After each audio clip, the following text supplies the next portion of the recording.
Good day, ladies and gentlemen. Kelvin P. Ringo coming to you from Liverpool, New York, where the weather has decided that it's going to start its transition from summer,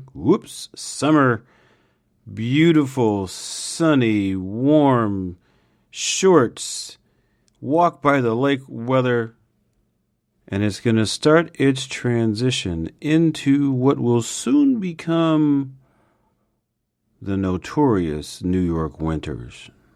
Now, don't get me wrong, it's not started yet. I mean, right now it's raining. And I think really is doing that just to make us aware that the weather is going to be changing and to give us an opportunity to consider what it's going to be like when this rain, of which we're getting quite a bit, decides to turn into snow. Personally, I think Mother Nature is aware that I am in the market for a new snowblower.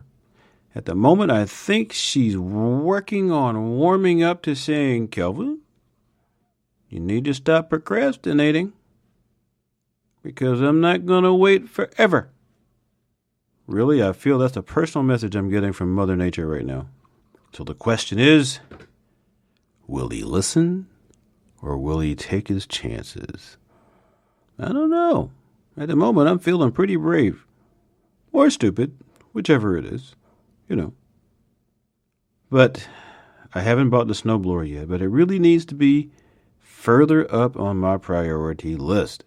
I mean, Halloween's coming up, and back in the day, when Halloween came around, we were almost guaranteed weather. It used to do what I call snaining. That means it was doing a little bit of snow and a little bit of raining, which was always nice for the kids who were trick-or-treating that night. Note, of course, that I was not one of the kids who were trick-or-treating. I was not even playing a kid. I was nestled snugly in my house, opening the door for those poor little cold, shivering children who wanted the candy that I had in those nice little stainless steel containers. And for braving the weather, I gave them a pretty good stash. They had some energy to get through the trick-or-treating process, and I really hope they appreciated it.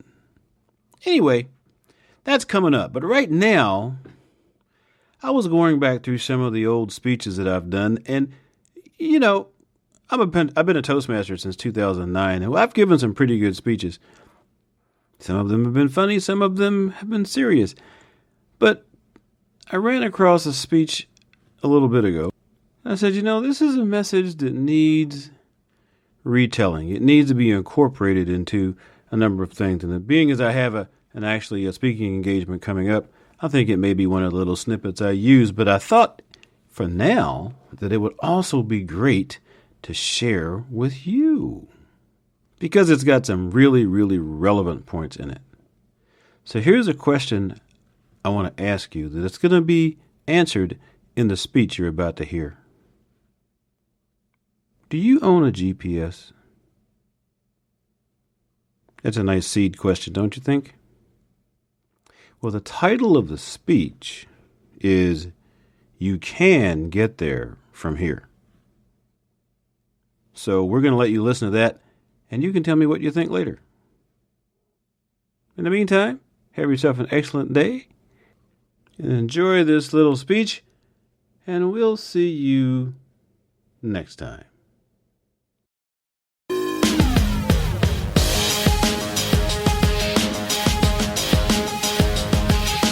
Welcome to the Intensely Positive Podcast with your host, Kelvin P. Ringo.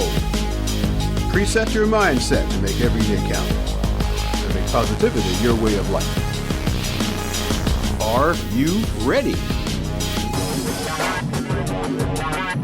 Let's just do this. So I was riding down the road minding my own business, really, and I happened to look down at this message, and I couldn't believe what it was telling me. I looked at this thing with such bewilderment, but I just couldn't figure out why it would say that. Ladies and gentlemen, does anybody in here own a GPS? Now, raise your hand if your GPS has ever asked you to take a right turn into a cornfield. One. Good. All right. How about, have you ever had it ask you to make a left turn in the middle of a bridge? My GPS has done both of those for me. About 3 years ago, I was driving back from Baltimore back to Syracuse. My baby boy was in the Navy back then. He'd invited the whole family down for commissioning of a brand new ship he was assigned to. And the next morning I came back and I was taking an unfamiliar route. So what did I do? I took the GPS, I threw it in the window, I hit the home button, and I just went where that little lady told me to go. Well, about 30 minutes out of town, I decided, I need a tank of cheap gas, and I needed to stop and get my ceremonial travel sandwich. That would be the gourmet sausage McMuffin with egg. So as I'm about to, the exit is approaching, I'm going to veer right to get off the highway. I'm not going to reset the GPS, but I'm listening for that familiar message, recalculating. And after a few seconds, I realized I didn't hear a message. So I looked down. True story, there's a text message on the screen that said, "Error. No roads lead to your destination."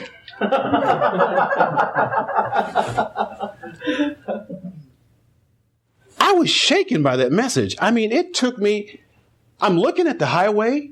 This is a developed town. The McDonald's is right there. I see the sign. The street's here. The on-ramp back up to the highway is just in front of me. I can see how I can go back up on the highway, but that thing just told me no roads lead to my destination, and I was shaken.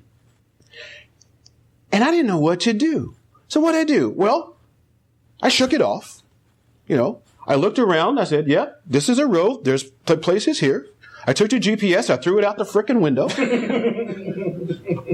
and I went on about the rest of my trip, realizing that my guide, my trusted guide for this trip, was in error. It was a mistake.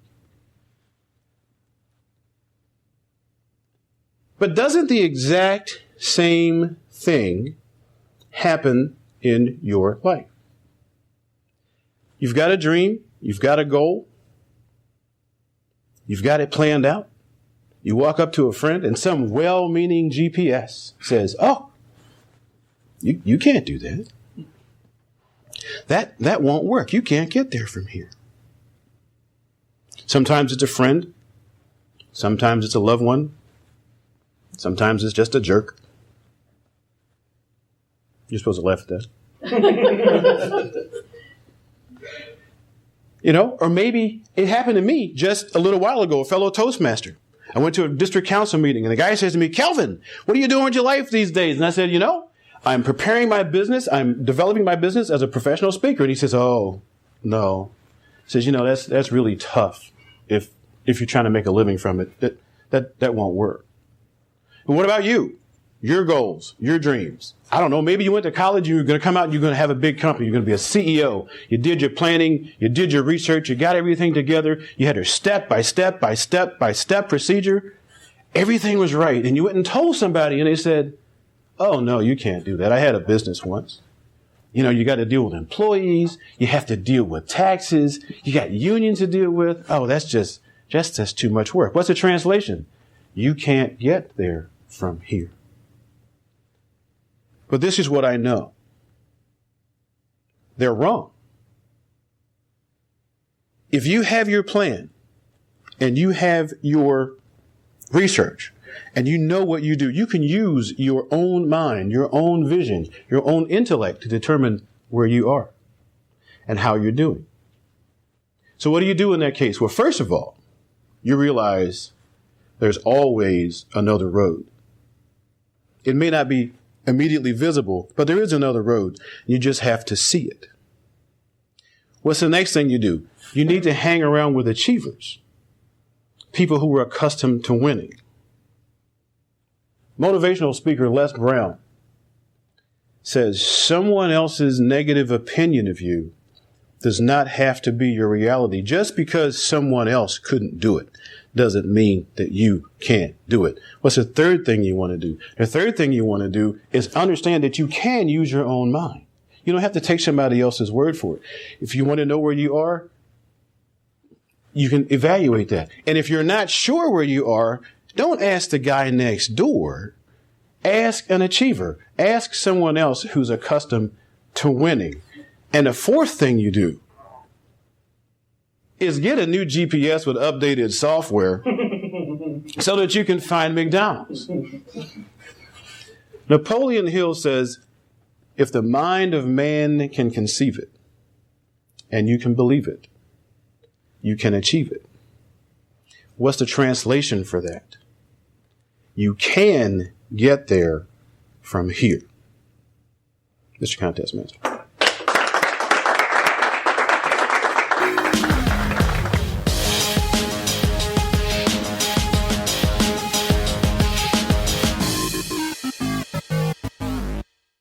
Wow, that was awesome.